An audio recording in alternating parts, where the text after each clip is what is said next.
The year is 1260. The world is ending. From the frozen steppes of Mongolia to the burning ruins of Baghdad, one name is whispered in absolute terror: the Mongols, a seemingly unstoppable wave of death and destruction that has shattered empires, toppled dynasties, and extinguished civilizations with the ease of snuffing out a candle. They are not just an army, they are the apocalypse made flesh, the wrath of God himself sent to punish a sinful world. That's what people believe. That's what the terrified masses pray about in their final moments before the thunder of hooves drowns out their screams. Baghdad, the jewel of the Islamic world, once home to hundreds of thousands, lies devastated. The Caliph, the spiritual leader of Sunni Islam, was executed under Mongol orders. His blood soaked into the same streets where scholars once debated philosophy and poets recited verses. Damascus has fallen. Aleppo has fallen. Ancient cities that stood for thousands of years crumbled in weeks. Europe trembles. The Islamic world is on its knees. Nothing, absolutely nothing, has stopped the Mongol advance. Many armies that faced them were crushed, many generals killed, and many kingdoms erased from the map. But in the scorching deserts of Egypt, a group of warriors is preparing to do the impossible. They are not kings born into power. They are not noblemen raised in palaces. They are slaves, child soldiers, stolen from their families, beaten into submission, and forged in the fires of the most brutal military training ever conceived. They are the Mamluks, and they are about to face the Mongols at a place called Ain Jalut, the Springs of Goliath. What happens there will decide the fate of the world. If you're ready to witness one of the most brutal and decisive battles in human history, smash that like button right now and subscribe to Wars in History. Hit the notification bell because you don't want to miss the savage truth of medieval warfare. This is history, without the filters, raw, bloody, and real. Welcome to Wars in History. I'm your guide through the darkest chapters of human conflict, where we strip away the myths and legends to reveal the brutal truth of what really happened on the battlefield. Today's episode is special. This is the story of a battle that literally saved civilization as we knew it. The Battle of Ain Jalut, fought on September 3rd, 1260, in the dusty valley of southeastern Galilee. A confrontation between two warrior cultures so disciplined, so ruthless, so utterly committed to victory that only one could survive. But before we dive into the blood-soaked chaos of that September day, you need to understand the context. You need to feel the terror that gripped the medieval world. You need to know why this battle mattered more than almost any other in human history. Picture the world in the 13th century. The Mongol Empire is the largest contiguous land empire ever created. Under Genghis Khan and his descendants, Mongol armies have conquered everything from Korea to Hungary. They've destroyed the Khwarezmian Empire, subjugated China, devastated Russia, and crushed the armies of Eastern Europe at Liegnitz and Mohi. Their military system is revolutionary. Units organized in groups of 10, 100, 1,000, and 10,000. Communication through flags, horns, and mounted messengers that operate with mechanical precision. Discipline so absolute that entire armies can execute complex maneuvers in the middle of battle without breaking formation. And mobility, dear God, the mobility. Mongol cavalry can cover 100 miles in a day, appearing where no army should be able to appear, striking before the enemy even knows they're coming. But it's not just their tactical brilliance that makes them terrifying. It's their psychological warfare. The Mongols don't just defeat armies, they annihilate entire populations. Cities that resist are burned to the ground, every man, woman, and child killed. Warnings are left behind to terrify anyone who resists. The aftermath is described as horrific by multiple chroniclers. This isn't war as medieval Europeans or Muslims understand it. This is total war. This is extermination. By 1258, the Mongol prince Hulagu Khan, grandson of Genghis Khan himself, has turned his gaze toward the Islamic heartlands. His target is Baghdad, the capital of the Abbasid Caliphate, the spiritual and intellectual center of the Muslim world. For 500 years, Baghdad has been synonymous with learning, culture, wealth, and power. The House of Wisdom stands there, containing perhaps the greatest collection of knowledge in the world. Poets, scientists, philosophers. Baghdad is the beating heart of Islamic civilization. Hulagu arrives with a massive multi-ethnic army, Mongols, Chinese engineers, Persian auxiliaries, and Christian allies, including Armenian and Georgian contingents, who saw an opportunity to strike against their rivals. The Caliph al-Mustasim, surrounded by incompetent advisors, makes the fatal mistake of believing his own propaganda. He refuses to submit. He believes God will protect Baghdad. He believes the Mongols can be defeated. He is catastrophically wrong. The siege begins on January 29th, 1258. It lasts less than 2 weeks. Mongol siege engines, operated by Chinese engineers who understand counterweight trebuchets and explosive devices, pound the walls day and night. On February 10th, the Caliph realizes his mistake and tries to negotiate. Hulagu refuses. 3 days later, the Mongols enter Baghdad. What follows is one of the most horrific massacres in human history. For days, the city is subjected to mass killing and looting. Accounts vary on the duration. Estimates vary, but somewhere tens of thousands to hundreds of thousands may have been killed. Estimates vary enormously. The House of Wisdom is burned. Later chroniclers claim that so many books were thrown into the Tigris that the water turned dark with ink, an image that captures the scale of the destruction, even if the literal details are debated. Scholars are murdered in the streets. The Caliph himself is executed, in a manner meant to humiliate the defeated dynasty, so that his royal blood doesn't touch the ground as Mongol custom demands.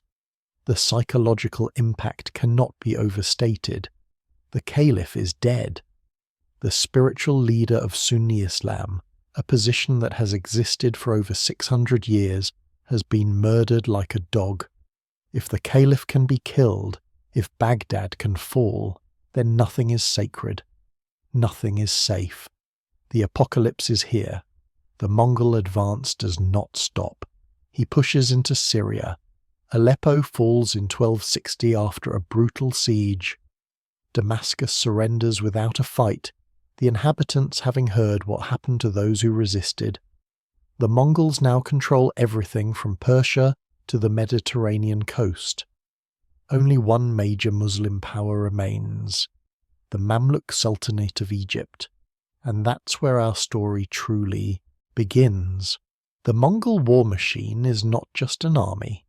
It is a force of nature, a hurricane of flesh and steel that operates with the precision of a clockwork mechanism and the savagery of a pack of wolves. Understanding how they fight is essential to understanding why the entire world believed they were invincible. Their military system, perfected under Genghis Khan and refined by his successors, is the most sophisticated and lethal organization the medieval world has ever seen. Every soldier knows his place in a rigid hierarchy built on the decimal system. Units of 10, 100, 1,000, and 10,000 called tumens. Orders flow down this chain of command with mechanical efficiency. A general can direct 100,000 men across a battlefield with the same ease that a craftsman controls his tools. When a Mongol commander raises his banner, 10,000 horsemen know exactly what to do, where to go, and how to kill. But organization alone doesn't explain their success. The Mongols are masters of mobility and endurance. Each warrior travels with multiple horses, switching mounts throughout the day to maintain incredible speed over vast distances. They can cover 100 miles in a single day, appearing where no enemy expects them, striking before defences can be organised. Their composite bows, made from horn, wood, and sinew, can pierce armour at 200 yards. Mongol horse archers can fire accurately at full gallop, releasing arrows in rapid succession while wheeling and manoeuvring in complex formations. They don't fight like European knights, who charge in straight lines seeking honourable single combat. They fight like wolves, circling, harassing, wearing down the enemy with constant arrow volleys, then closing for the kill when the moment is right. Their siege warfare capabilities are equally terrifying. When the Mongols conquered China, they absorbed Chinese engineering expertise, particularly the knowledge of gunpowder and advanced siege engines. Massive trebuchets capable of hurling stones weighing hundreds of pounds are constructed on site and operated by skilled engineers. Explosive devices, primitive bombs and incendiary weapons are used to create panic and destruction. Walls that took generations to build come crashing down in days. Cities that believe themselves impregnable find their defences shattered by technology they don't understand and can't counter. The Mongols don't just besiege cities, they systematically dismantle them with industrial efficiency. No exceptions, no mercy, and they mean it. When the city of Nishapur resisted in 1221, medieval chroniclers describe catastrophic mass killing and deliberate terror meant to break the will of future cities. The exact numbers are impossible to verify, but the message was unmistakable. Resistance could mean annihilation. The propaganda campaign is equally calculated. Mongol spies and merchants spread exaggerated tales of Mongol invincibility. They whisper that the Mongols number in the millions, that they can see in the dark, that they drink the blood of their enemies, that they are demons sent by God to punish the wicked. In an age without mass communication, rumours become facts. People genuinely believe the Mongols are supernatural beings. Christian chroniclers in Europe describe them as the armies of Gog and Magog, the apocalyptic hordes mentioned in the Book of Revelation. Muslim writers call them a divine punishment for the sins of Islam. When your enemy is convinced you're the wrath of God himself, half your work is done before you even draw your sword.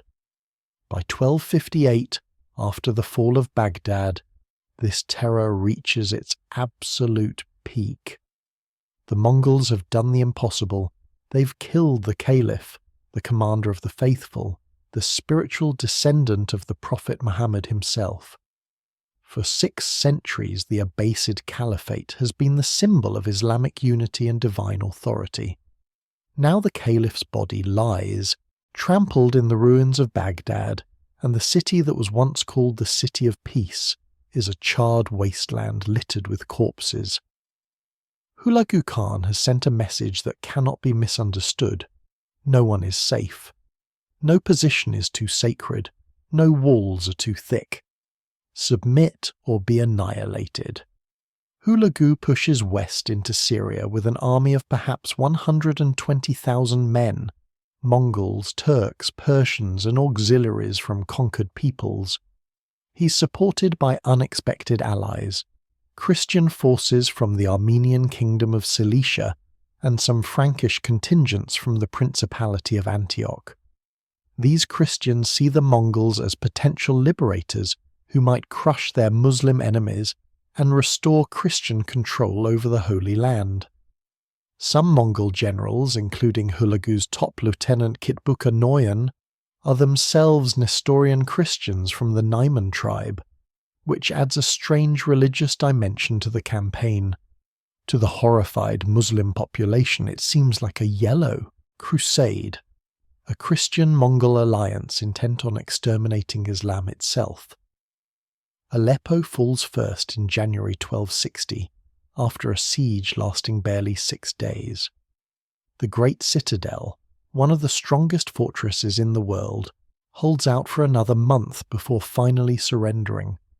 The usual massacre follows, tens of thousands killed, the survivors enslaved, the city looted and partially burned.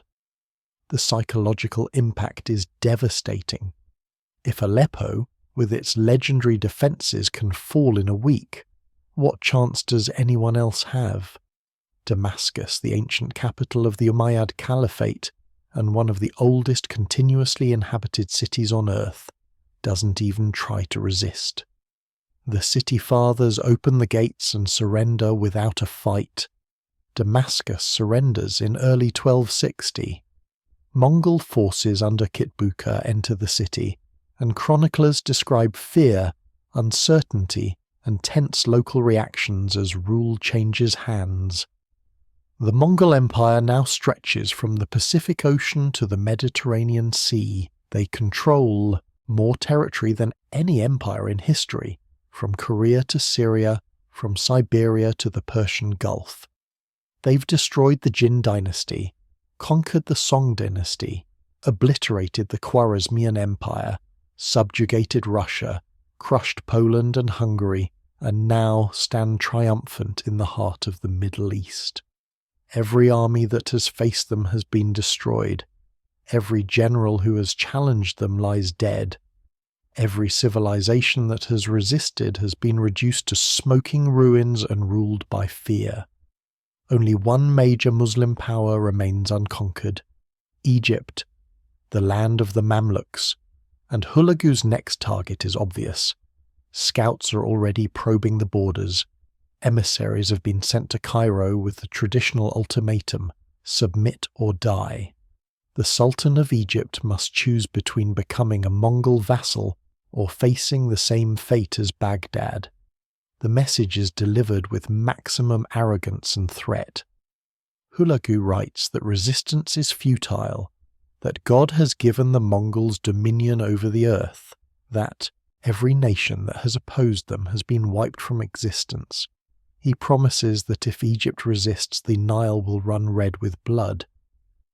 But then something unexpected happens. News arrives from Mongolia that changes everything. The great Khan Möngke, Hulagu's brother, and the supreme ruler of the Mongol Empire, has died while campaigning in China. Mongol tradition demands that all princes of the blood return to Mongolia to elect the new great Khan in a Kurultai, a grand assembly. Hulagu faces a terrible choice. If he continues the campaign against Egypt, he'll miss the Kurultai and forfeit any claim to supreme power. If he returns to Mongolia, he abandons the conquest at its most critical moment. He makes his decision. Taking the bulk of his army, Hulagu withdraws from Syria back to Persia, leaving behind only a holding force of about 20,000 men under the command of his most trusted general, Kitbuqa Noyan. This decision will prove fatal. Hulagu doesn't know it yet, but he's just made the single greatest strategic mistake of the entire Mongol conquest of the Middle East.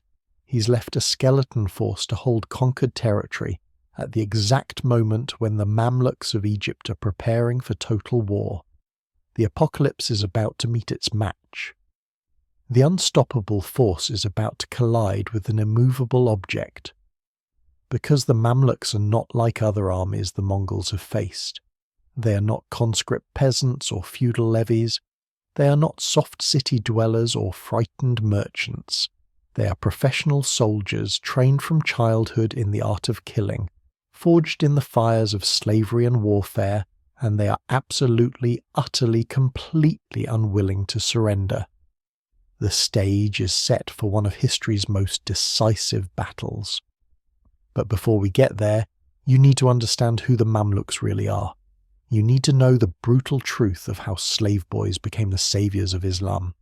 To understand what makes the Mamluks different, you must first understand the brutal truth at the heart of their society. These are not ordinary soldiers. They are the product of one of history's most radical and ruthless social experiments, a military system built entirely on the foundation of slavery, trauma, and transformation.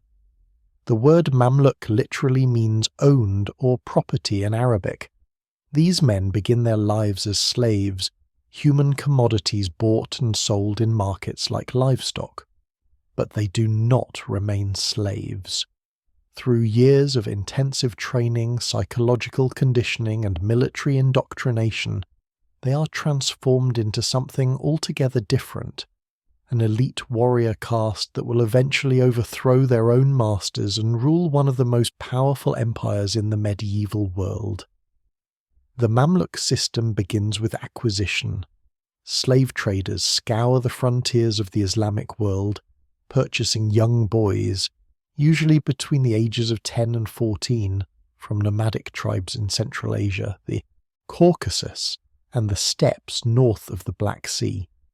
These are predominantly Kipchak Turks, Circassians, and other Turkic peoples, chosen specifically because they come from warrior cultures, because they are physically hardy, and because they have no family connections or tribal loyalties within Egypt that might compromise their allegiance to their master. They are torn from their families, often captured during raids or sold by impoverished relatives, and transported in slave caravans across thousands of miles to the slave markets of Damascus and Cairo. In these markets they are inspected like horses, teeth checked, muscles examined, physical defects noted. The best specimens fetch premium prices. A healthy, strong boy of good lineage might cost several hundred gold dinars, more than a skilled craftsman earns in years. Egyptian sultans and wealthy emirs compete for the finer slaves, understanding that they are not just buying labourers, they are investing in the future military and political elite of their kingdom. Once purchased, these boys are taken to special training facilities, most famously to Rauda Island in the Nile River near Cairo, where they will spend the next several years of their lives in a brutal, all-consuming program of military education and Islamic indoctrination. The training is designed to break them down and rebuild them. They are cut off from their past lives, forbidden to speak their native languages except among themselves, and forced to learn Arabic.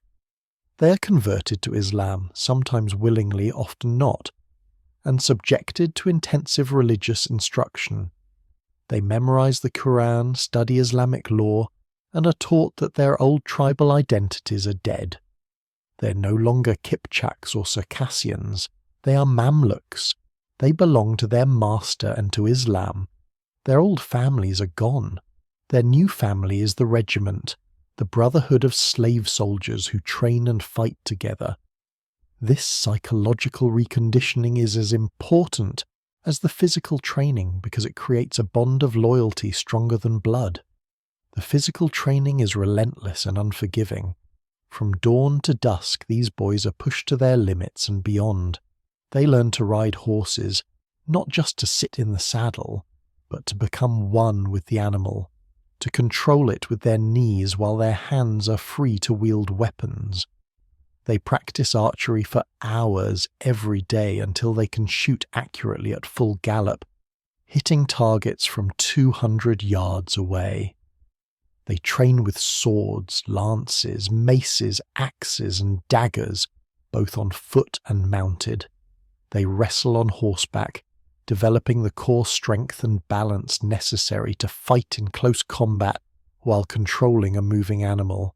They learn formations, maneuvers, and tactical coordination, practicing complex battlefield movements until they can execute them perfectly without conscious thought. But the training goes beyond individual skill.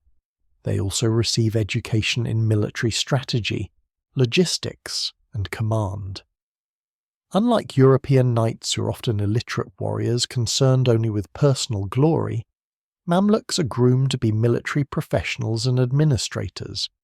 They study the campaigns of famous generals, learn to read maps, understand siege warfare, and manage supply lines. The most talented among them are prepared not just to fight, but to lead. When their training is complete, usually after 5 to 7 years, they participate in a graduation ceremony called the SCOURGE, during which they are formally manumitted given their freedom and inducted into the military as full members. But this freedom is conditional. They remain bound to their former master by ties of loyalty and patronage. They owe their entire existence to the man who purchased, trained, and freed them. In theory, they will serve him unto death.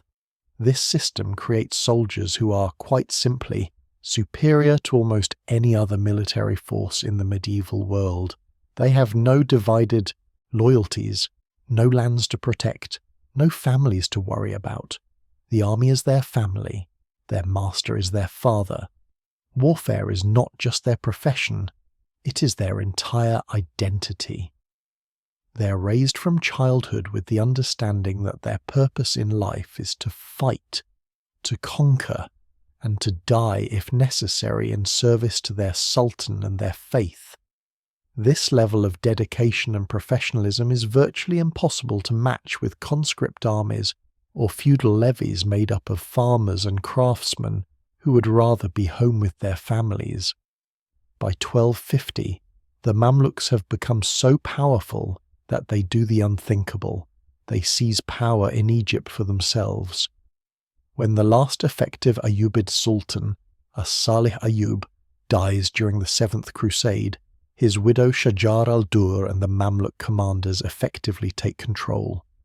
They defeat the invading French army, capture King Louis IX himself, and ransom him for an enormous sum.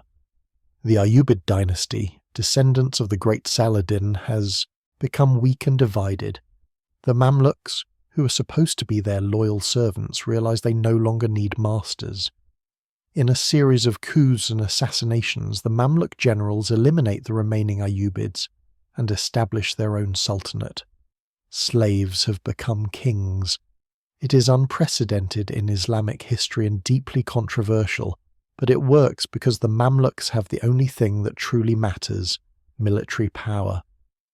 This brings us to 1259, and to two men who will determine the fate of Egypt and quite possibly the entire world: Sultan Qutuz and the exiled general Baibars. Qutuz is a man haunted by the Mongols.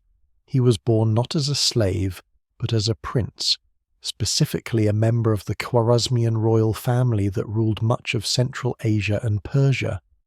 In 1231, when Qutuz was still a boy, the Mongols invaded the Khwarezmian Empire in one of their most devastating campaigns. Cities were leveled. The population was killed. The Khwarezmian Sultan fled and died in exile. Qutuz, along with other surviving members of the royal family, was captured by the Mongols and sold into slavery. Think about that for a moment. One day he's a prince living in a palace. The next he's a slave in chains, watching his entire civilization burn. He was taken to Damascus, sold to a slave merchant, and then resold to Aybak, who would eventually become the Mamluk Sultan of Egypt. Despite his traumatic past, or perhaps because of it, Qutuz proves to be exceptionally capable. He rises through the Mamluk hierarchy, eventually becoming Aybak's vice-sultan in 1253. When Aybak is assassinated in 1257, Qutuz serves as vice-sultan to Aybak's teenage son, Al-Mansur Ali. But as the Mongol threat grows closer, as news arrives of Baghdad's fall, of the Caliph's death, of Aleppo and Damascus surrendering, Qutuz realizes that Egypt needs a strong, experienced leader, not a 15-year-old boy. In November 1259, he stages a coup, deposing the young sultan and seizing power for himself. It's a controversial move, but Qutuz justifies it by promising the other emirs that once the Mongol threat is dealt with, they can choose a new sultan. He presents himself as a temporary wartime leader, a man willing to bear the burden of command during the crisis. Whether he actually intends to give up power afterward is another question entirely.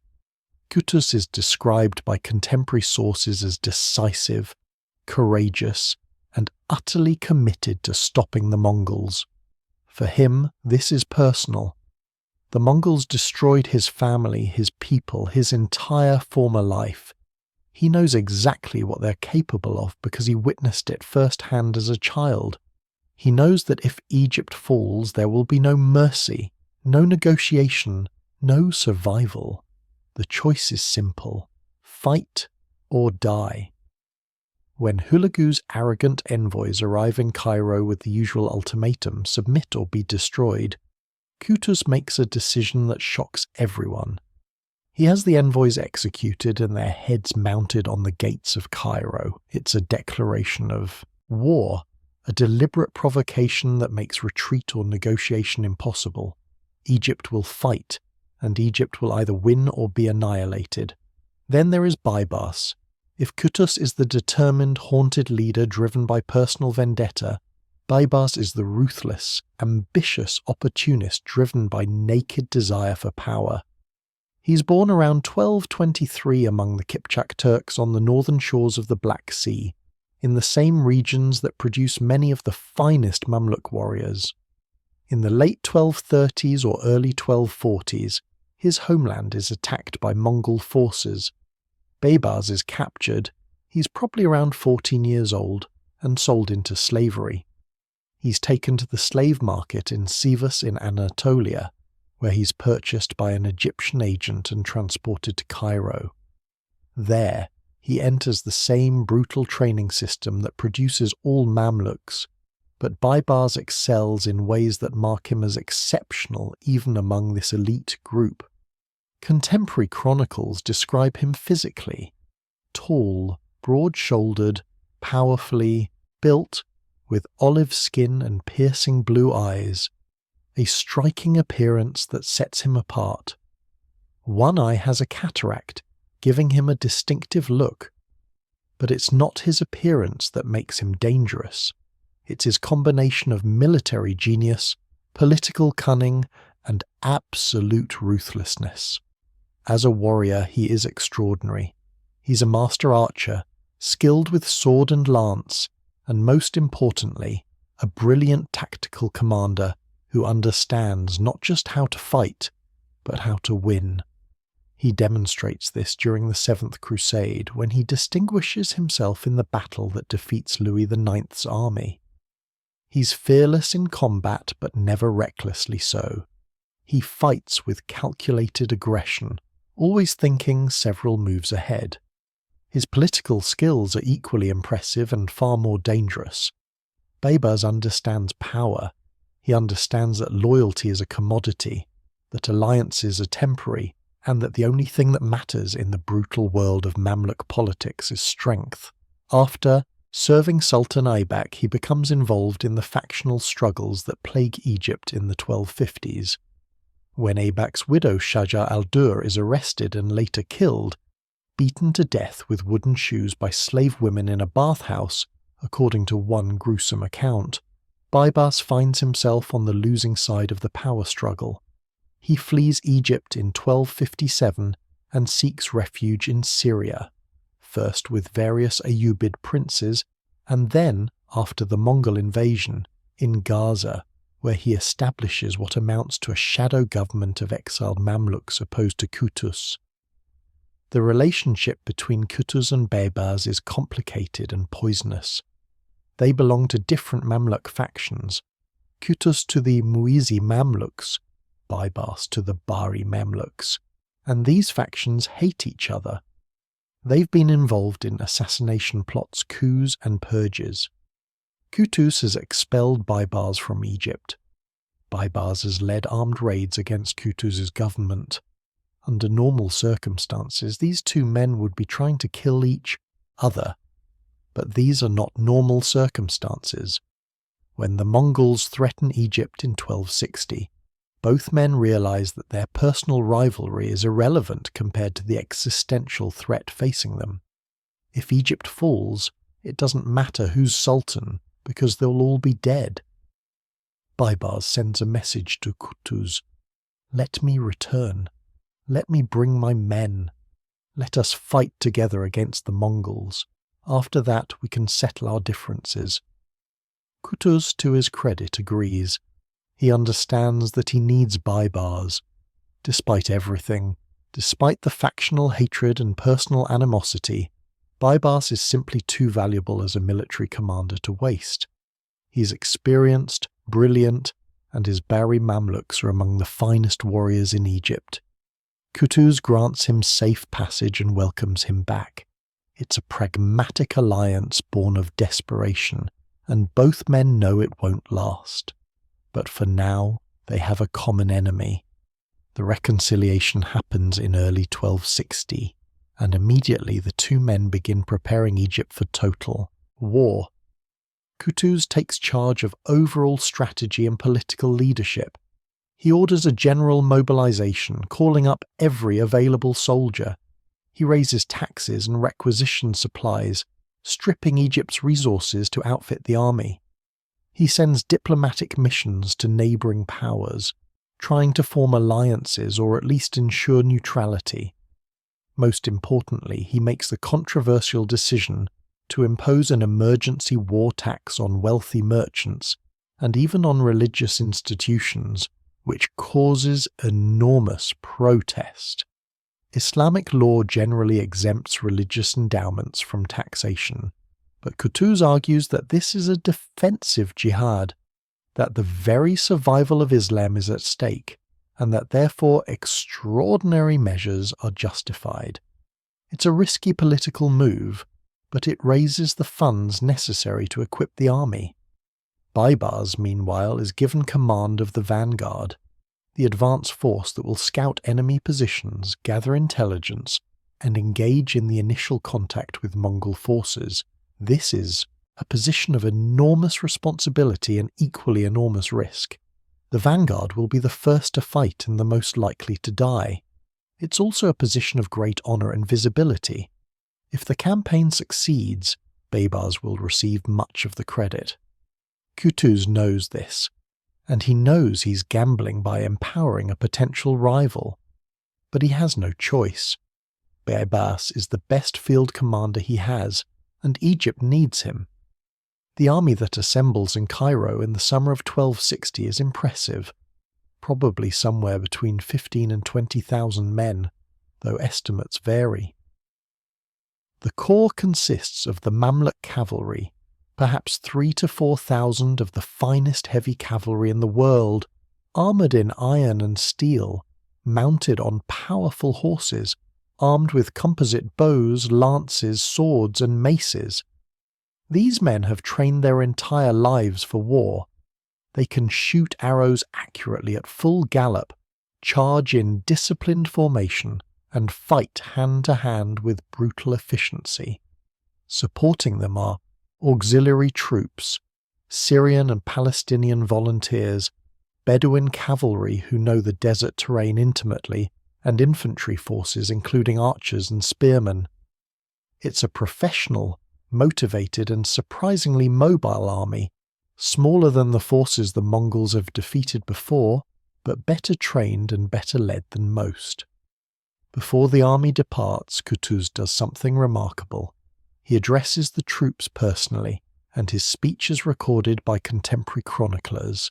He tells them that they are not fighting for him, not for Egypt, not for glory or plunder.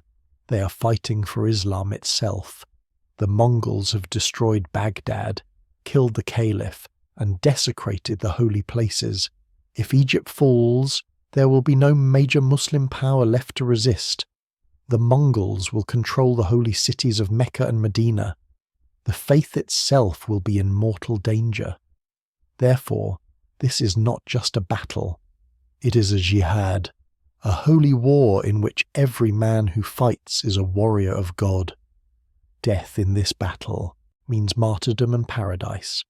Victory means saving Islam from extinction. The choice is simple: fight and perhaps die, or surrender and certainly be enslaved or killed. It's powerful rhetoric, and it works. The army that marches out of Cairo in July 1260 is not just professionally trained, it is fanatically motivated. These men believe they are on a sacred mission. They believe God is watching. They believe that failure is not just military defeat, but spiritual catastrophe. This psychological factor, this absolute conviction that they are fighting for something larger than themselves, will prove crucial in the battle to come. As the Mamluk army marches northeast toward Palestine, scouts bring intelligence about the Mongol forces. Hulagu has indeed withdrawn to Persia with the bulk of his army, leaving behind only a holding force under Kitbuqa Noyan. This is a critical piece of information because it means the Mamluks won't be facing the full Mongol war machine. They'll be fighting a force closer to their own size, perhaps 20 to 25,000 men, with Mongols forming the elite corps and various auxiliary troops making up the rest. The odds are still formidable, but they're not hopeless. For the first time, a Muslim army will face the Mongols on something approaching equal terms. Kitbuqa himself is a fascinating figure, almost a mirror image of the Mamluks in some ways. He's a Nestorian Christian from the Naiman tribe, a Mongol general who has risen through the ranks through ability and loyalty. He's experienced, competent, and utterly confident in Mongol invincibility. He's fought in dozens of campaigns and never lost.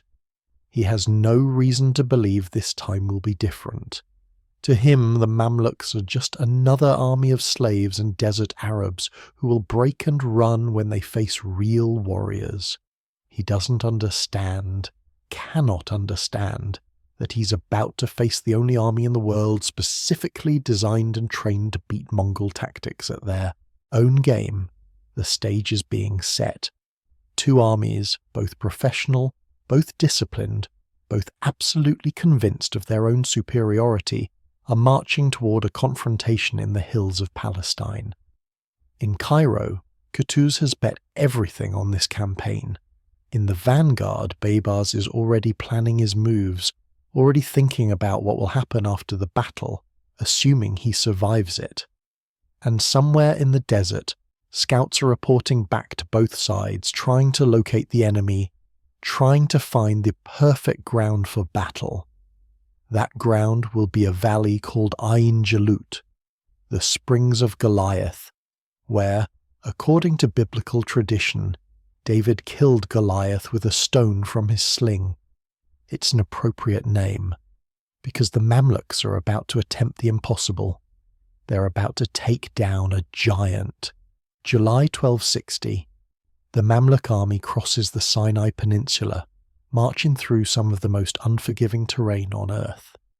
The summer heat is murderous, temperatures soaring above 110 degrees Fahrenheit during the day, the sun beating down on men and horses with relentless intensity.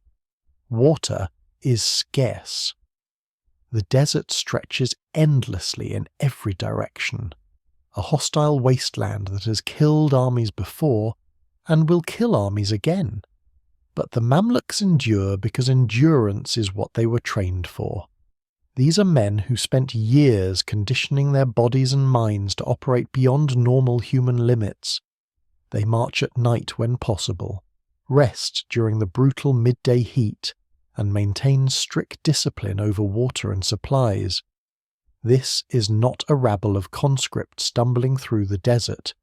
This is a professional military force executing a carefully planned strategic movement.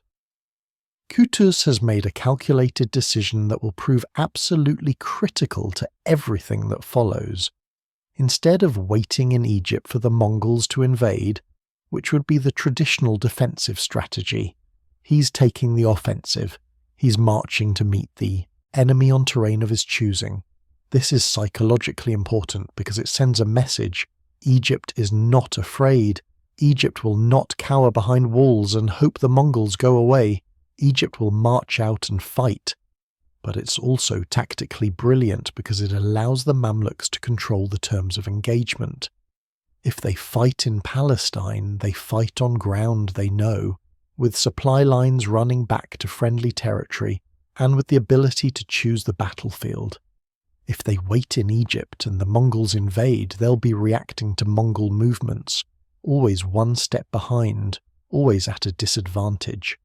The vanguard, commanded by Baibars, moves ahead of the main force. These are the scouts, the advanced troops whose job is to gather intelligence, probe enemy positions, and make initial contact. Baibars leads perhaps 3,000 to 4,000 cavalry on a rapid march through Gaza and up the coastal route into Palestine. His scouts fan out across the countryside, interrogating locals, capturing Mongol messengers, and piecing together an intelligence picture of enemy dispositions. What they discover is both encouraging and terrifying.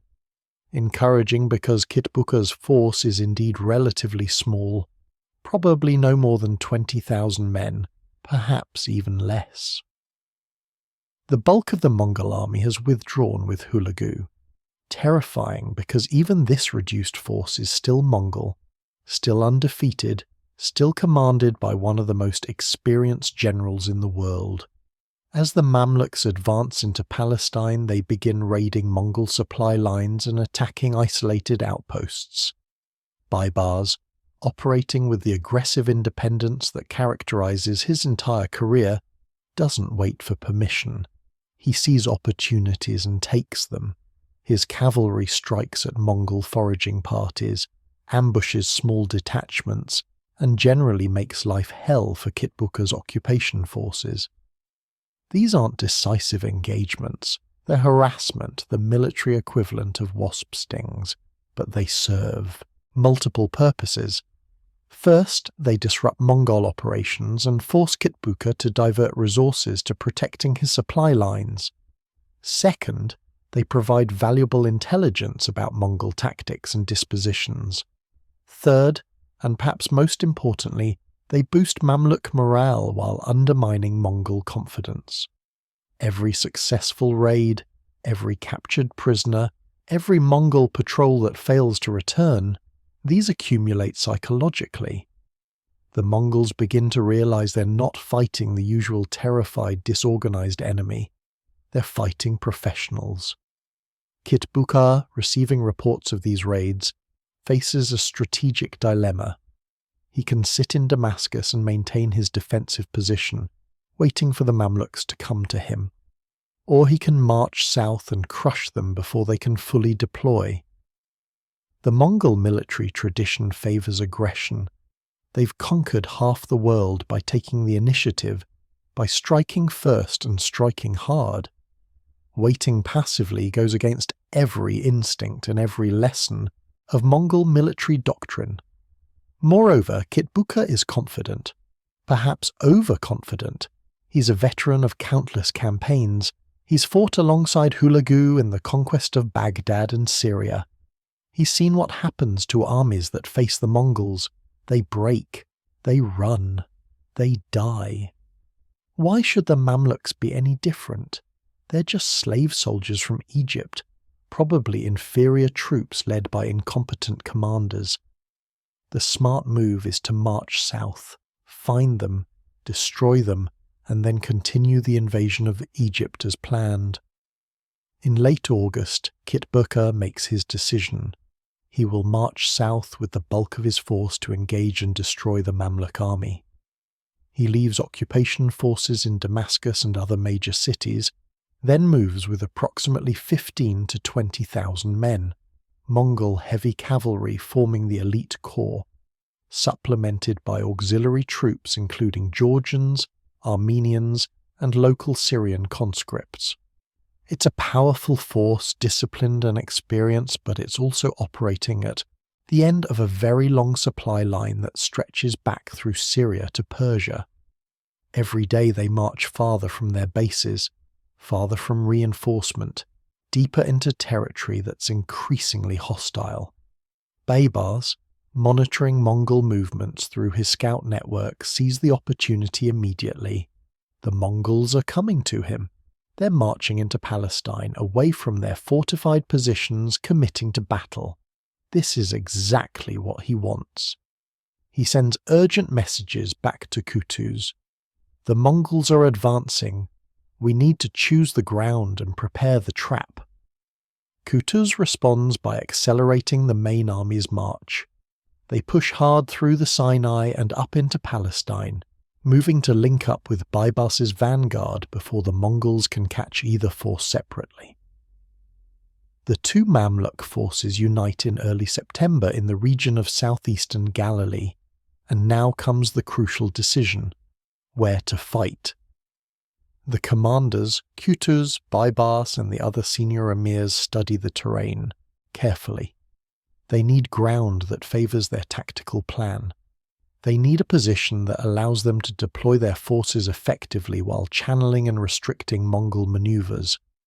Most importantly, they need terrain that will allow them to execute the riskiest, most audacious strategy imaginable, using the Mongols' own signature tactic against them: the feigned retreat. It's the maneuver that has won the Mongols countless battles across Asia and Europe. The tactic is devastatingly simple in concept, but incredibly difficult to execute. A Mongol force engages the enemy, then appears to break and flee. The enemy, seeing victory within reach, breaks formation and pursues. The disciplined Mongol retreat draws the enemy farther and farther from their starting position, stretching out their lines, exhausting their horses, and most critically breaking their cohesion. Then, at a predetermined signal, the retreating Mongols wheel around and counterattack. Simultaneously, hidden flanking. Forces that have been waiting in ambush strike from the sides. The pursuing enemy, disordered and exhausted, suddenly finds themselves surrounded and cut off. What seemed like victory moments ago becomes a massacre. It's a tactic that requires extraordinary discipline. The soldiers who execute the retreat must actually retreat. They can't just pretend and then stop. They must flee convincingly, must appear to be genuinely broken, while maintaining enough cohesion to turn and fight when the moment comes. The timing must be perfect. Retreat too far and you lose the battle legitimately. Turn too soon, and the enemy realizes it's a trap and doesn't pursue. The flanking forces must remain absolutely hidden and absolutely patient, not revealing themselves prematurely. And everyone, every single soldier from the highest commander to the lowest trooper, must understand the plan and execute their role precisely. Most armies cannot do this. Most armies, once they start retreating, actually do break and run. The Mongols can do it because they've drilled these maneuvers for their entire lives, because their discipline is absolute, because their organization and communication systems allow commanders to control thousands of men across miles of battlefield. The Mamluks have studied Mongol tactics. They've interrogated prisoners, debriefed survivors of previous battles, and analyzed intelligence reports. They understand how the feigned retreat works, and they believe, or at least Baibars believes, that they can execute the same tactic. It's an incredible gamble. The Mamluks are well trained, but they've never attempted anything this complex against an opponent this dangerous. If the timing is off by even a few minutes, if the flanking forces are detected, if the retreating troops actually break and run, then the entire army will be destroyed. But if it works, if they can convince the Mongols to pursue, if they can draw them into the killing ground, if they can spring the trap successfully, then they have a chance to do what no other army has done: decisively defeat the Mongols in open battle. They choose Ain Jalut, the Springs of Goliath, a valley in the hills of southeastern Galilee, near the modern-day city of Jenin. It's not a particularly dramatic landscape. Rolling hills, scattered vegetation, a few water sources, but tactically it's nearly perfect for what they have in mind. The valley is wide enough to deploy a substantial force, but narrow enough that it channels movement. The surrounding hills provide concealment for flanking forces. There are wadis, dry riverbeds, and depressions where cavalry can hide below the ridgeline, invisible to anyone in the valley floor. The springs provide water, which is crucial for an army in the field in early September, and critically, there are multiple routes of retreat and advance, which means the Mamluks can maneuver flexibly while potentially restricting Mongol movement. Baibars takes personal command of the vanguard force that will execute the feigned retreat. This is not coincidence. This is calculated. Baibars is not just brave. He's theatrical. He understands the psychology of the battlefield. He knows that if he personally leads the retreat, the Mongols will be more likely to believe it's genuine. A famous Mamluk commander fleeing in panic will be far more convincing than some anonymous unit withdrawing in good order. Moreover, Baibars has absolute confidence in his own abilities. He believes he can control the retreat, can pull back at exactly the right pace, can turn his men at exactly the right moment. It's the kind of arrogance that either wins battles or gets everyone killed. Qutuz takes command of one of the flanking forces hidden in the hills to the north of the valley. Other emirs command additional flanking units positioned to the south and east. The plan is clear. Baibars will deploy in the valley with perhaps 3,000 to 4,000 cavalry. When the Mongols arrive, he will engage them briefly, then begin a fighting retreat toward the east. The retreat must look convincing but not panicked. The Mongols must believe they're winning, must be tempted to pursue and finish off what appears to be a beaten enemy. As Baibars draws them deeper into the valley, past the concealed flanking positions, Qutuz and the other commanders will wait. They will watch the Mongols pursue, will see them stretch out and lose formation, will wait until the moment of maximum vulnerability. Then they will attack from both flanks simultaneously, crushing the Mongols in a vice while Baibars turns and attacks from the front. If everything goes according to plan, the Mongols will be surrounded and destroyed. Of course, battle plans rarely survive contact with the enemy. The Mamluks know this, but they also know they have no choice. They cannot win a conventional engagement against Mongol cavalry on open ground. The Mongols are simply too experienced, too mobile, too tactically sophisticated. They need to use deception and surprise. They need to turn Mongol confidence into overconfidence, Mongol aggression into recklessness. They need to make the Mongols do what the Mongols have made countless other armies do: chase an apparently beaten foe straight into annihilation. On September 2nd, 1260, Mongol scouts report that they've located the Mamluk army near Ain Jalut. Kitbuqa receives the news with satisfaction. Finally a chance to bring the enemy to battle and settle this campaign decisively.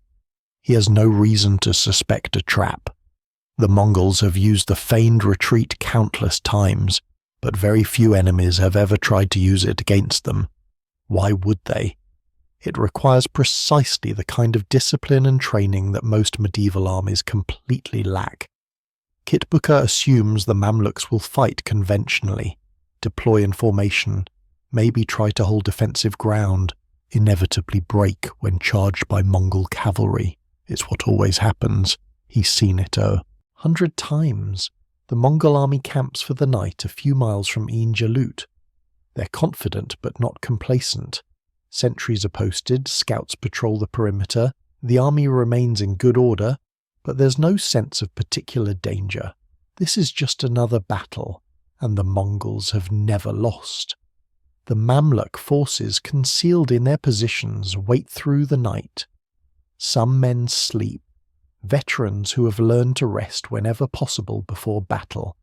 Others pray, reciting verses from the Quran, asking God for strength and victory. Some check their weapons obsessively, testing bowstrings, sharpening sword edges, adjusting armor straps.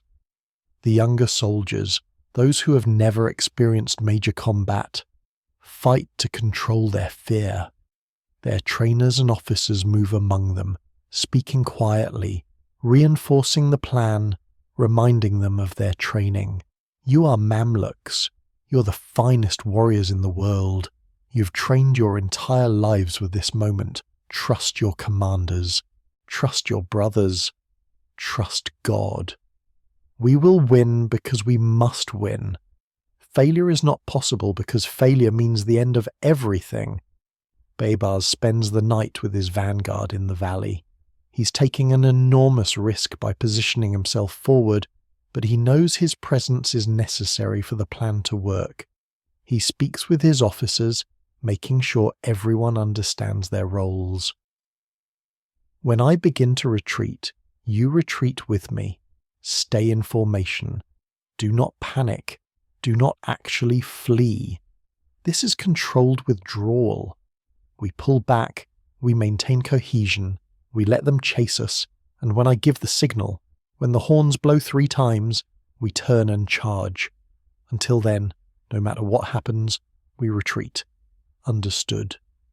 The officers nod. They understand. Whether their men will be able to execute under the pressure of combat is another question, but there's nothing more to be done. The plan is set. The trap is ready. Dawn breaks on September 3rd, 1260. The sun rises over the hills of Galilee, burning away the morning mist, revealing the valley of Ain Jalut in stark detail. In a few hours this valley will be drenched in blood. 2 armies will collide with the fate of civilizations hanging in the balance. The Mongols believe they're about to crush another enemy and continue their seemingly unstoppable conquest. The Mamluks believe they're about to save Islam from extinction. Both armies are absolutely certain they will win. Only one can be right. Before we dive into the brutal chaos of battle, I want to take just a moment to tell you about something special. If you love the detailed, no-holds-barred history we deliver here on Wars in History, check out our exclusive merchandise at our online store. We've got t-shirts, hoodies, and posters featuring iconic battles and warriors from history. Every purchase directly supports this channel and helps us create more epic content like this video. The link is in the description below. Now let's get back to September 3rd, 1260 and the bloodiest day in medieval warfare. Morning, September 3rd, 1260. The heat is already building. By mid-morning, it will be unbearable, but right now in the early hours there's almost a coolness to the air, a brief respite before the sun turns the valley into an oven. The Mongol army begins its march at dawn, moving in their characteristic disciplined columns. The advance guard rides ahead, screening the main force, their eyes scanning the terrain for signs of the enemy. Behind them comes the main body. Thousands of cavalry moving in coordinated units, the sound of hooves like distant thunder, dust rising in clouds that mark their passage for miles. Around 9 in the morning, Mongol scouts crest a rise and see what they've been looking for. In the valley below, deployed in battle formation, is a force of Mamluk cavalry. It's not the entire Mamluk army. The scouts estimate perhaps 3,000 to 4,000 men, but it's a significant force. The scouts wheel their horses and gallop back to report to Kitbuqa. The enemy is here. They're formed for battle in the valley of Ain Jalut. They appear ready to fight. Kitbuqa receives this news with grim satisfaction.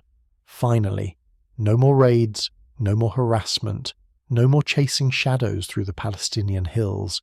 The enemy is standing and offering battle. He gives orders to deploy the army for engagement.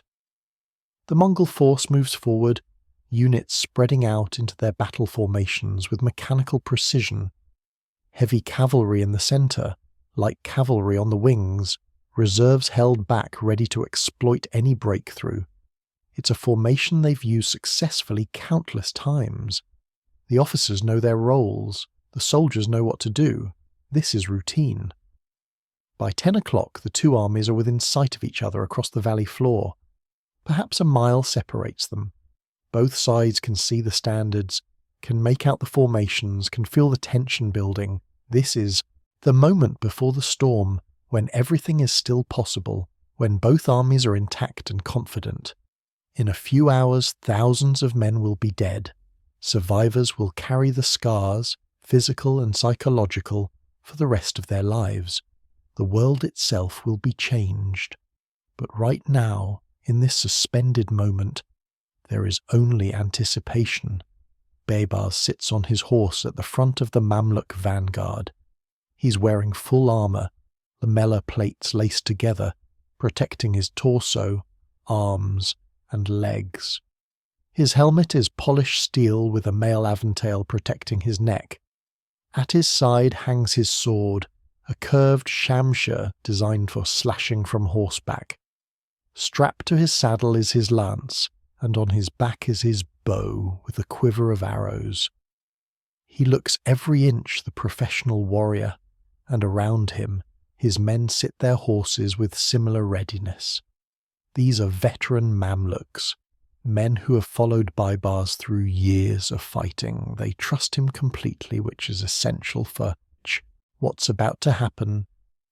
Baibars gives a short speech to his immediate commanders, his voice calm despite what must be enormous internal pressure. Remember the plan. We engage, we fight, then we retreat. Make it look real, but keep formation. Pull back slowly toward the east. Let them chase us. Bring them into the valley. When you hear 3 horn blasts, that's the signal. We turn and charge, not before. No matter what happens, no matter how close they get, we hold until the signal. Trust me. Trust Qutuz. Trust God. We're going to do the impossible today. At approximately 10:30, Kitbuqa gives the order to advance. The Mongol army begins moving forward, slowly at first, maintaining formation. The Mamluks, seeing this, begin their own advance. The distance closes, 1 mile, 3/4 of a mile, half a mile. Both armies are moving faster now, horses shifting from walk to trot. The commanders on both sides are watching each other, calculating distances, timing, looking for weaknesses in the enemy formation. At about 400 yards, the first arrows are loosed. Mongol horse archers on the wings begin firing, high arcing shots designed to fall among the Mamluk formations. The Mamluks respond in kind, their composite bows singing as arrows fly back. At this range, the shots are harassment more than anything. Few hits, little damage, mostly psychological pressure and probing of enemy responses. But as the armies close, the archery becomes more intense. At 200 yards, arrows are flying thick enough to darken the sky, the whistle and hiss of their passage creating a constant background noise. Men and horses start falling, not many yet, but enough to know that this is real, this is happening. At approximately 11 o'clock, the armies collide in initial contact. It's not a single dramatic moment, but rather a rolling, chaotic series of engagements, as different units meet at different times. On the Mamluk left, their cavalry clashes with Mongol light, cavalry in a swirl of horses and steel. Lances shatter, swords clash, men shout war cries in Arabic, Turkish and Mongolian. The sound is overwhelming. The crash of metal on metal, the screaming of wounded horses, the shouts of commanders trying to maintain control, the thud of bodies hitting the ground. For perhaps 15 minutes, Baibars' vanguard fights hard, really fights. This isn't theatre yet, this is genuine combat, and men are dying. The Mamluks need the Mongols to believe this is a real engagement, so they commit fully, trading blows, taking casualties, inflicting casualties. Mamluk archers empty their quivers into Mongol formations at close range. Cavalry units charge and clash, then wheel away to regroup. It's violent, chaotic, and inconclusive, exactly what you'd expect from two professional cavalry forces testing each other. Then, around 11:15, Baibars gives the order. Horns blow a specific pattern. 2 short blasts. This is the signal. The vanguard begins to disengage. It's subtle at first. Units that were pressing forward suddenly stop advancing. They hold their ground for a moment, exchanging shots with the Mongols, then begin backing away. It's not panicked flight. Not yet. It's more like controlled disengagement, the kind of tactical withdrawal that any competent army might execute when breaking contact. The Mongol commanders see this and sense opportunity. The enemy is backing up. They're not routing, but they're clearly not winning either. This is the moment to press the advantage. Kitbuqa, watching from his command position, makes the critical decision. He orders a general advance. Drive them. Don't let them disengage cleanly. Hit them hard. Break their formation. Turn this withdrawal into a rout. It's the tactically sound decision, the aggressive Mongol approach that has worked in countless battles. But it's exactly what Baibars wants him to do. The Mongol army surges forward with increased intensity. Their light cavalry races ahead, firing arrows as they advance. Their heavy cavalry follows, ready to deliver the knockout blow once the enemy formation cracks. They're experienced enough to maintain discipline. This isn't a wild charge, it's a coordinated advance. But they're also eager. They can smell victory. The slaves from Egypt are backing up. A little more pressure and they'll break. Baibars begins the retreat in earnest around 11:30. His units pull back faster now, moving from a fighting withdrawal to something that looks more like a genuine retreat. But it's still controlled. Officers are riding up and down the lines, maintaining cohesion, preventing any unit from truly breaking. The vanguard moves eastward down the valley, and the Mongols follow, picking up speed. The distance between the two forces fluctuates, sometimes closing to less than 100 yards when the Mamluks slow down, sometimes opening to 300 yards when they sprint ahead. It's a deadly dance, and Baibars is leading, it with precise timing. As the pursuit continues, the Mongol formation begins to stretch out. This is inevitable in any pursuit. Faster units pull ahead, slower units lag behind. Gaps open in the line. The front ranks of Mongol cavalry are now perhaps half a mile ahead of their rear ranks. They're strung out along the valley floor, their attention focused entirely forward on the retreating Mamluks. They're not watching the hills on either side. Why would they? They're winning. The enemy is running. This is just the cleanup phase before the final massacre. Hidden in those hills, Qutuz and the other Mamluk commanders watch the Mongol army stream past their concealed positions. The tension is unbearable. Every instinct screams to attack, to charge down and hit the enemy while they are exposed. But Qutuz holds his men in place. Not yet. Let them get deeper. Let more of them pass. Let them commit fully to the pursuit. His officers relay quiet orders.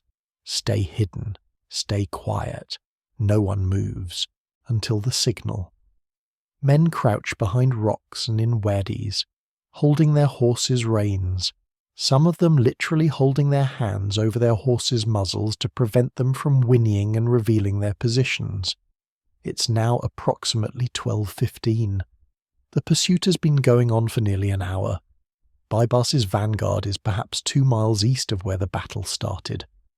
The Mongol advance guard is right on their heels, close enough that individual Mamluk soldiers can hear the Mongol war cries, can see the expressions on enemy faces. Some younger Mamluks are genuinely terrified now, because this feigned retreat feels very real.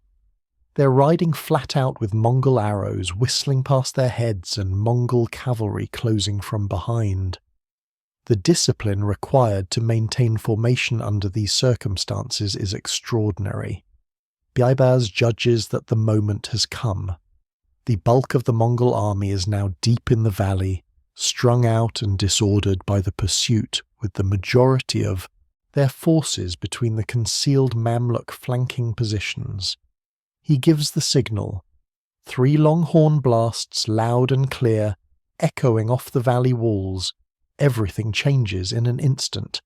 Baibars and the vanguard wheel their horses and charge back toward the Mongols.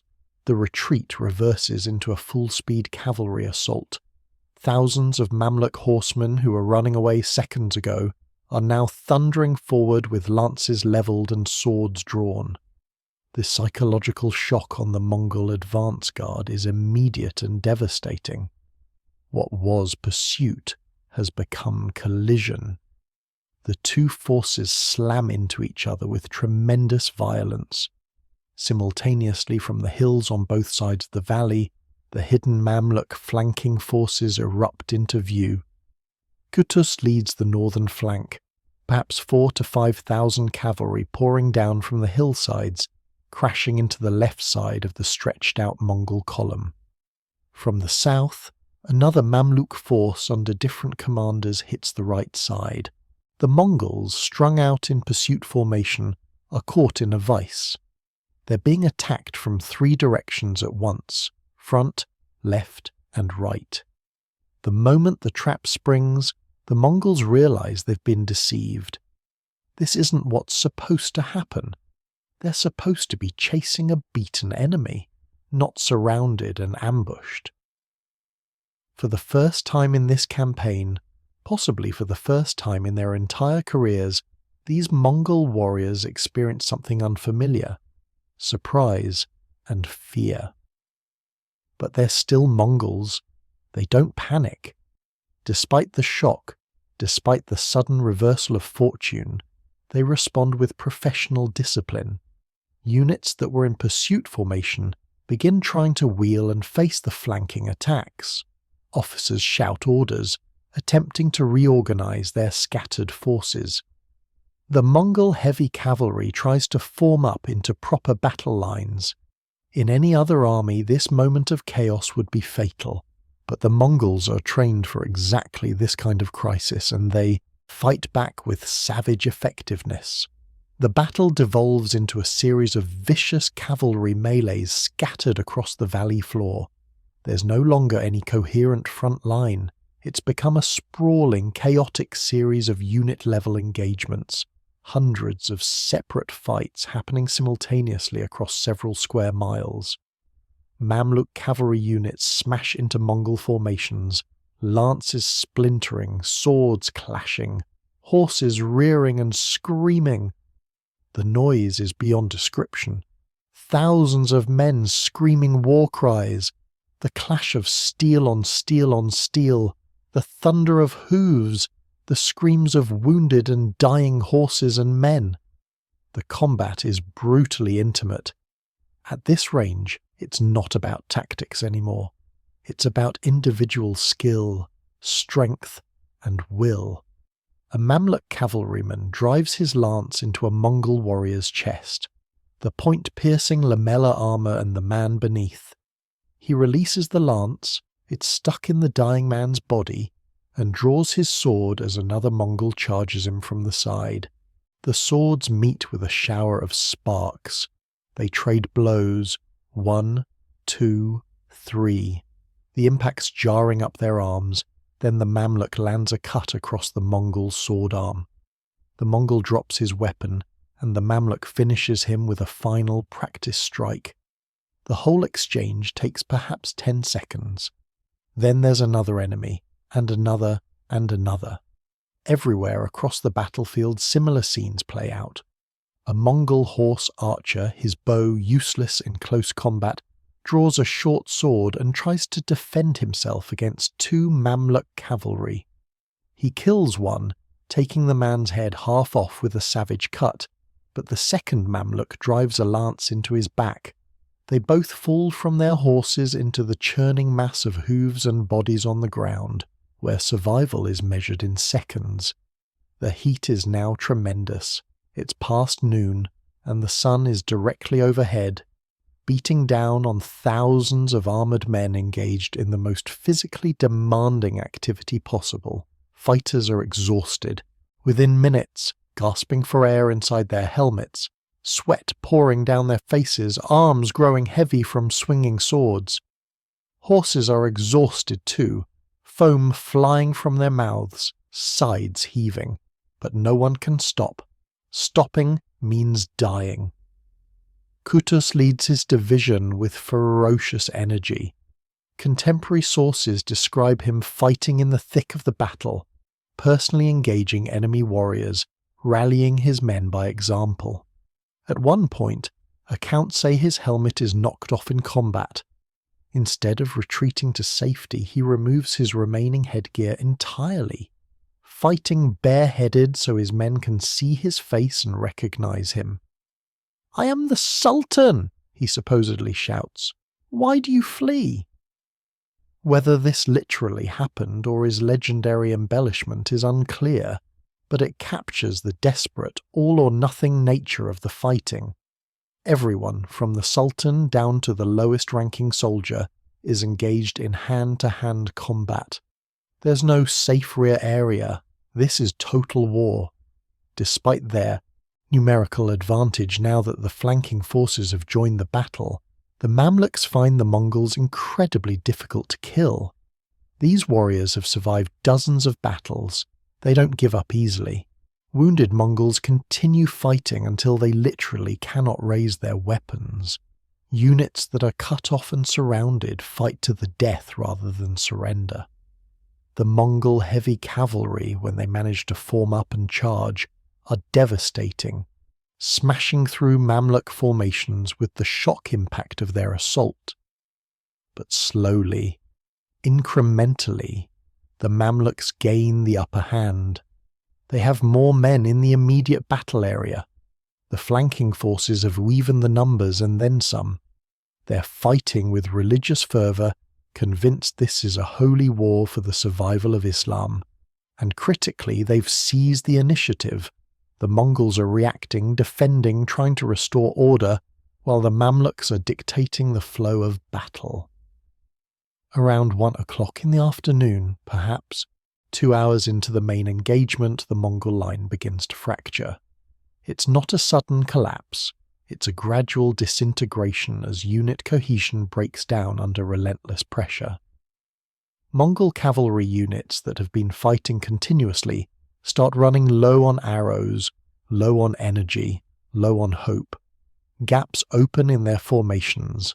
Mamluk cavalry exploit these gaps, pushing deeper, separating Mongol units from each other, surrounding and destroying isolated groups.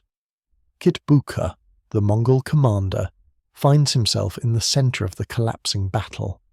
He's trying desperately to rally his forces, to establish some kind of defensive line, to extract his army from what has become a killing ground. But it's too late.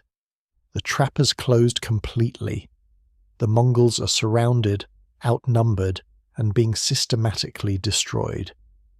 Kitbuqa makes the decision to lead one final charge, attempting to break through the Mamluk encirclement and save what remains of his army. He gathers the remaining Mongol heavy cavalry, perhaps a few thousand men still combat effective, and leads them in a desperate assault against the thickest part of the Mamluk line. It's a suicide charge, and everyone knows it, but it's the only option left.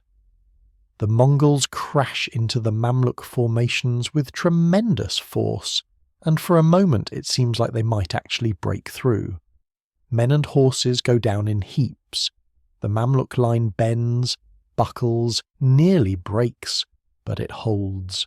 Mamluk reserves rush forward to plug the gap. Fresh troops slam into the exhausted Mongols. The charge loses momentum, bogs down, turns into another savage melee.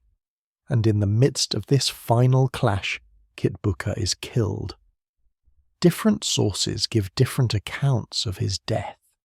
Some say he was surrounded and cut down by multiple warriors. Some say he was captured and executed immediately. Some say he fought until he was literally overwhelmed by sheer numbers. What's certain is that the Mongol general who had fought in campaigns from China to Syria, who had rarely faced defeat, dies in the valley of Ain Jalut, surrounded by the bodies of his men. The death of Kitbuqa breaks the last Mongol resistance. With their commander dead and their formation shattered, the surviving Mongols finally do what Mongols almost never do. They rout. Men throw down their weapons and flee, trying desperately to escape the mass killing. Some manage to reach their horses and gallop away toward the north, back towards Syria. Others are run down and killed by pursuing Mamluk cavalry. Still others, isolated in small groups, make final stands that accomplish nothing except ensuring their own deaths. The pursuit continues for hours. Baibars, his tactical genius having won the battle, now demonstrates equally ruthless efficiency and exploitation. He leads his cavalry in chasing down fleeing Mongols, cutting them down from behind, showing no mercy. This isn't sport, it's strategic necessity. Every Mongol who escapes is a Mongol who might regroup and fight again. The goal is complete annihilation of the enemy force, and Baibars pursues it with cold professionalism. By late afternoon, as the sun begins its descent toward evening, the Battle of Ain Jalut is effectively over. The valley floor is carpeted with bodies, Mongols primarily, but also many Mamluks. Thousands of dead horses lie among the human casualties, some still twitching in their death throes. The ground is muddy with blood. The air is thick with the smell of death, blood, excrement, and the beginning of decay in the afternoon heat. Wounded men cry out for water, for help, for death to end their suffering. Mamluk soldiers move across the battlefield, finishing off enemy wounded and retrieving their own injured comrades. The Mamluks have won. Against all odds, against history itself, they have defeated the Mongols in open battle. The supposedly invincible army has been destroyed. Kitbuqa is dead. Perhaps 10 to 15,000 Mongol and auxiliary troops have been killed, with only a few thousand escaping north. The Mamluk casualties are also heavy, probably 5 to 7,000 killed and wounded, but they've achieved what no other army in the Middle East has managed. They've stopped the Mongol advance. As evening falls, Qutuz and Baibars meet on the battlefield. Both men are exhausted, covered in blood and dust, barely able to stand. But they've done it. They've saved Egypt. They've saved Islam. They've changed the course of history. At this moment they're united in victory. Brothers in arms who have shared the most intense experience of their lives. It won't last. The alliance is temporary, the friendship false. But for now, on this blood-soaked evening of September 3rd, 1260, they stand together as the saviours of their civilization. The Mongols have been defeated. The myth of invincibility is shattered. The apocalypse has been turned back, and nothing will ever be the same. The morning after Ain Jalut, the Mamluk army begins the grim work of aftermath. Bodies are collected, their own for proper burial, enemy dead stripped of weapons and armour before being left for scavengers. The wounded are treated as best as medieval medicine allows, which means many will die in the coming days from infection and blood loss. The battlefield is a scene of almost incomprehensible devastation. Buzzards circle overhead, flies swarm, the stench is overwhelming. This is the reality of victory, not glory, not honour, but death on an industrial scale, and the survivors left to process what they've experienced. Qutuz makes the critical strategic decision not to rest.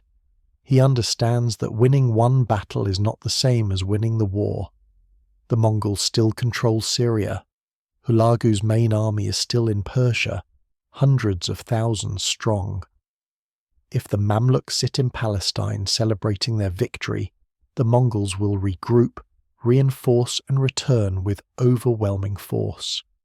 The only way to capitalize on this victory is to push forward immediately, to exploit Mongol shock and confusion, to drive them completely out of Syria before they can recover.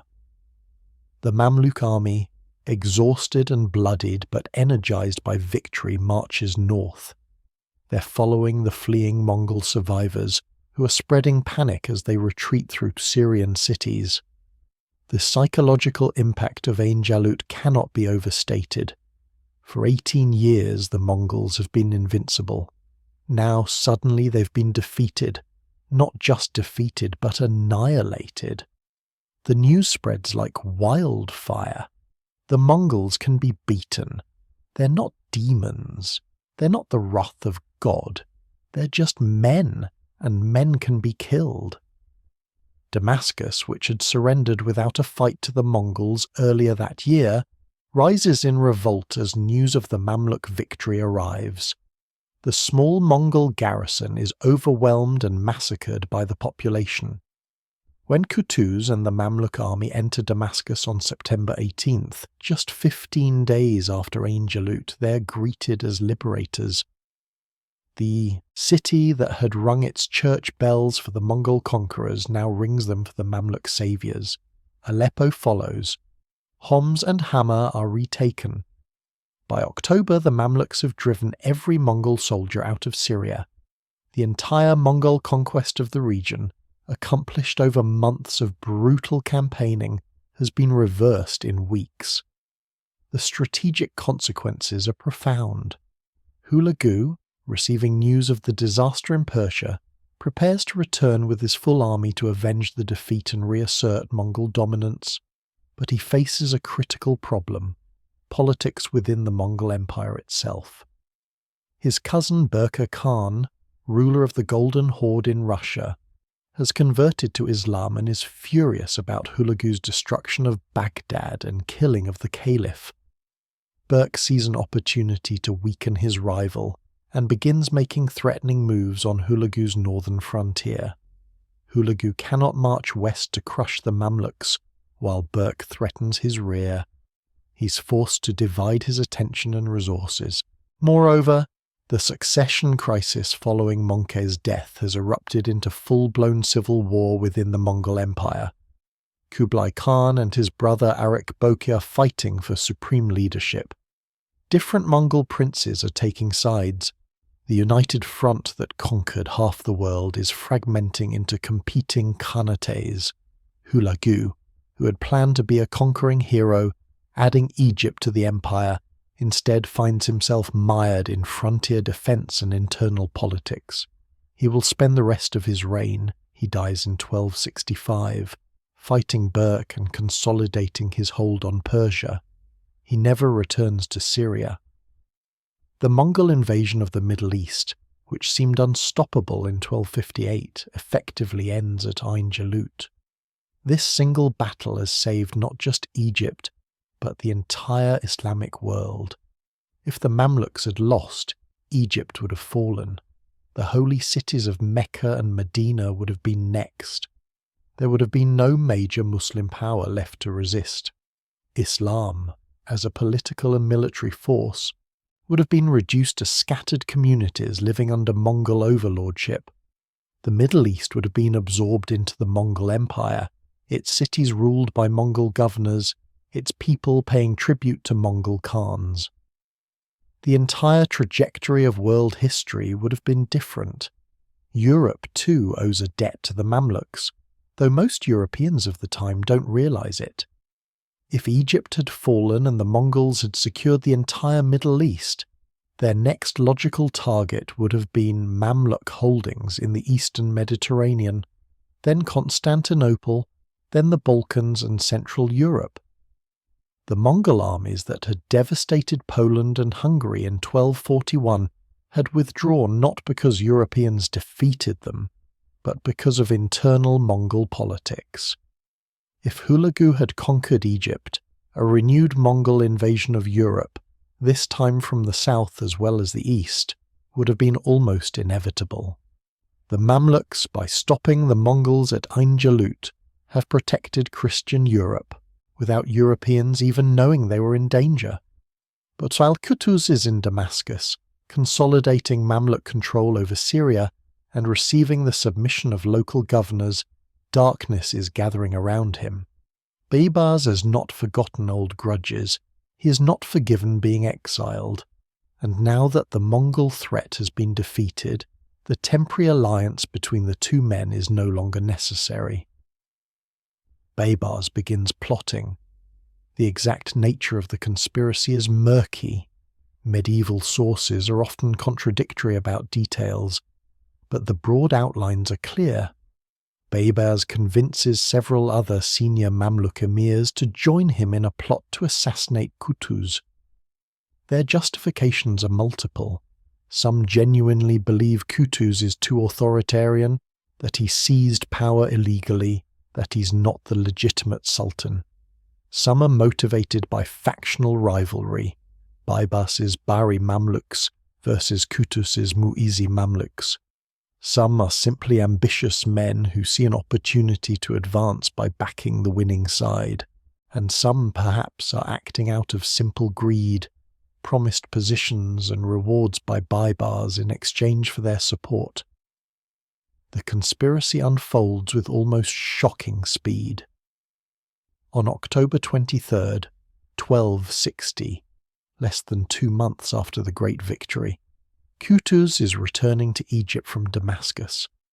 The army is marching south through Palestine, and the Sultan decides to stop for a hunting expedition near Gaza.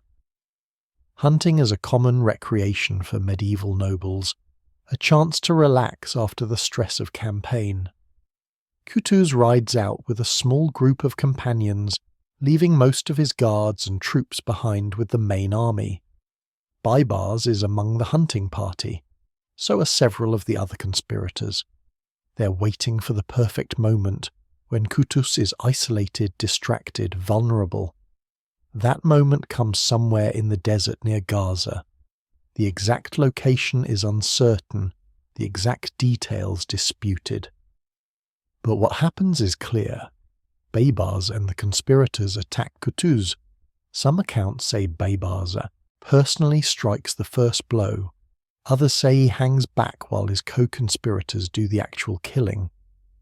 The Sultan, caught completely by surprise, tries to defend himself but is overwhelmed. Multiple swords strike him. He falls from his horse, and there, in the sand, bleeding from numerous wounds, the man who saved Islam dies at the hands of his own general. The assassination is as brutal as it is swift. Qutuz's body is left where it falls, barely even buried, given none of the honours due to a sultan. Baibars immediately rides back to the main army and announces that Qutuz is dead, and that he, Baibars, is now sultan. There's no election, no consultation, no pretense of legitimacy. It's a naked power grab, enforced by the fact that Baibars controls enough military force to make opposition suicidal. Most of the Mamluk emirs, pragmatists to the core, accept the fait accompli. Some who object too loudly are quietly eliminated. Within days, Baibars has consolidated his control. The speed and brutality of Qutuz's fall is staggering. 2 months earlier, he was the hero of Islam, the man who defeated the Mongols and saved civilization. Now he's a corpse in an unmarked grave, murdered by the very man who helped him win that victory. It's one of history's most tragic and cynical betrayals. Qutuz had promised the emirs he would step down after the Mongol threat was dealt with, that they could elect a new sultan. Whether he would have kept that promise is unknowable. He never got the chance. Baibars doesn't give him time to prove his intentions one way or another. The moment the external threat is gone, the internal knives come out. Baibars will go on to become one of the most successful and ruthless sultans in Mamluk history. He rules for 17 years, from 1260 to 1277, and his reign is marked by military brilliance, political cunning, and systematic brutality. He defeats multiple Crusader states, reducing their territories to isolated coastal enclaves. He fights several more campaigns against the Mongols, winning battles and securing Syria permanently for the Mamluk Sultanate.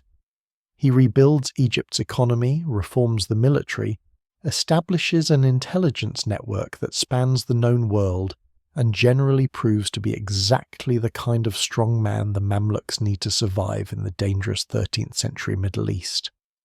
But his legitimacy is always questionable, because everyone knows he's a usurper and assassin. To compensate, Baibars engages in elaborate political theatre. He installs a descendant of the Abbasid caliphs, a survivor of the Baghdad massacre, in Cairo, creating a puppet caliph who gives religious legitimacy to Mamluk rule. He commissions buildings, patronizes scholars, presents himself as a defender of Islam and protector of the holy cities. He's remarkably successful at rewriting the narrative. Within a generation, many people remember Baibars as the hero of Ain Jalut, conveniently forgetting that Qutuz was actually in supreme command and that Baibars murdered him. The Battle of Ain Jalut itself becomes legendary, growing in the retelling. Later Arab historians call it one of the most important battles in history, the moment when the Islamic world was saved from extinction. They're not wrong. Without this victory, the Middle East would look completely different. The Mongol Empire would have stretched from the Pacific to the Atlantic. Islam might have survived as a religion, but it would have been a subject religion, its adherents living under Mongol rule, its political power broken forever. The battle also marks a turning point in Mongol expansion. Ain Jalut is the first major decisive defeat the Mongols suffer in open battle at the peak of their power. It breaks the psychological myth of invincibility. After 1260, the Mongols never again successfully invade the core Middle East. They continue to dominate Persia and Central Asia through Hulagu's Ilkhanate, but Syria and Egypt remain permanently under Mamluk control. The empire that seemed destined to conquer the world has found its limit. There's a bitter irony in Qutuz's fate. He was born a prince, enslaved by the Mongols, rose to become sultan, defeated the Mongols in one of history's most important battles, and was murdered by his own subordinate before he could enjoy any of the fruits of victory. His reign lasted less than a year. He's remembered primarily as a footnote to Baibars' story, despite being the man who actually made the strategic decisions that won the battle. History, written by survivors and victors, has not been kind to him. But the truth is that Qutuz's contribution was essential. He was the one who decided to fight rather than submit. He was the one who took the enormous risk of marching out of Egypt to meet the Mongols in Palestine. He was the one who executed Hulagu's envoys, burning all bridges and committing Egypt to total war.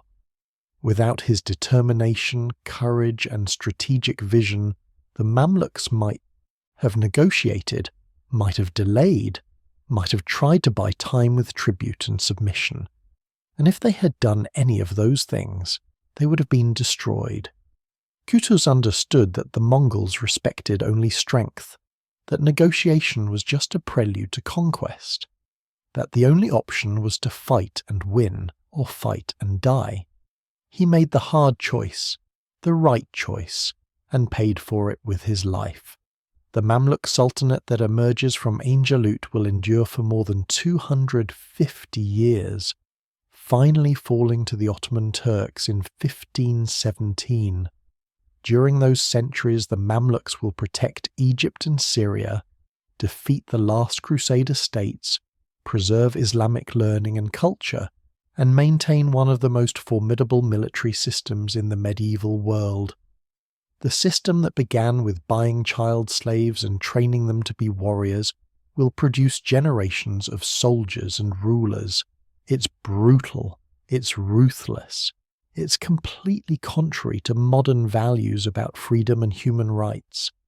But in the savage realpolitik of the 13th century Middle East it works. Ain Jalut stands as proof that history is not predetermined, that seemingly unstoppable forces can be stopped, that courage and skill can triumph over apparently overwhelming odds. The Mongols were not invincible. They were just very, very good at warfare. The Mamluks proved they could be better. On one hot September day in 1260, in a valley in Palestine, slave soldiers defeated the greatest army the world had ever seen. They changed the course of history, saved their civilization, and ensured that the Middle East would remain Islamic rather than Mongol. The cost was terrible. Thousands dead, an empire secured through treachery and murder. Decades of continued warfare as Mamluks and Mongols skirmished along the Syrian frontier.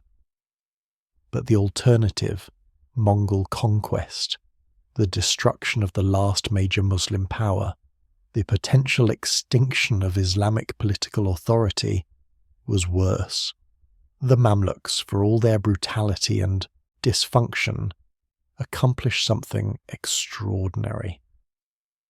They stopped the apocalypse, and in the process they wrote one of history's most dramatic and consequential stories.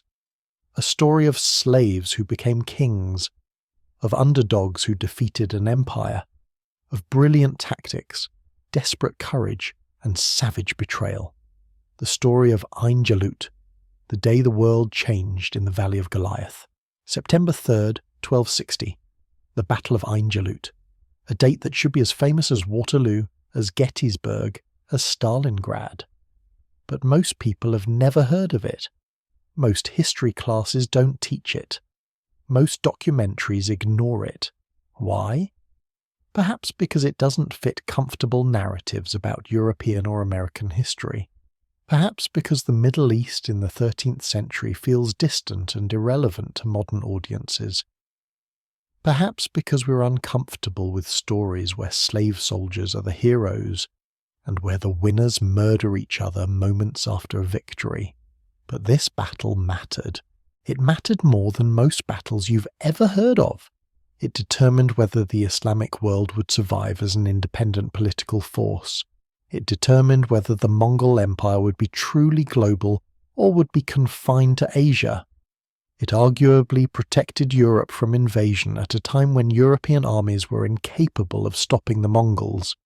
It demonstrated that even the most fearsome military machine can be defeated by superior strategy, discipline, and courage. The men who fought at Ain Jalut were not saints. Qutuz was a usurper who seized power in a coup. Baibars was an assassin who murdered his own sultan. The Mamluk system was built on slavery and violence. The battle itself was savagely brutal, with thousands killed in hand-to-hand combat under the desert sun. There are no clean heroes here, no unblemished protagonists, just flawed, complicated, often ruthless men fighting for survival in an incredibly violent age. But they were also extraordinary. They took on an enemy that had crushed every army it had faced. They executed a tactical plan that required perfect timing and iron discipline. They won through skill, courage, and determination. And in doing so, they changed the world. This is the brutal truth of history. It's not clean. It's not simple. It's not always inspirational. Sometimes it's just savage, complicated, and morally ambiguous. But it's real, and it's worth remembering. The next time someone tells you the Mongols were unstoppable, remember Ain Jalut. The next time someone says slave soldiers couldn't be effective warriors, remember the Mamluks. The next time someone claims that small forces can't defeat larger, more powerful enemies, remember what happened on September 3rd, 1260, in the Valley of Goliath. History is full of surprises, full of moments when the impossible becomes possible, full of battles that change everything, Ain Jalut is one of those battles, and now you know the story. Thank you for watching this epic journey through one of history's most important battles. Creating content like this, deep research, dramatic storytelling, historically accurate without being boring, takes enormous time and effort. If you found this valuable, if you learned something, if you were entertained, please consider supporting the channel on Ko-fi. Your donations directly fund research production and help me create more content like this. The link is in the description. Every contribution, no matter how small, makes a real difference. Don't forget to like this video, subscribe to Wars in History, and hit that notification bell so you never miss an episode. Drop a comment below telling me what battle you want covered next, and share this with anyone who loves history, who appreciates good storytelling, or who just wants to know about one of the most consequential days in human history. This has been Wars in History, bringing you the brutal truth of warfare. Until next time, remember, history is written by the victors, but we're here to tell the whole story, blood, betrayal, and all.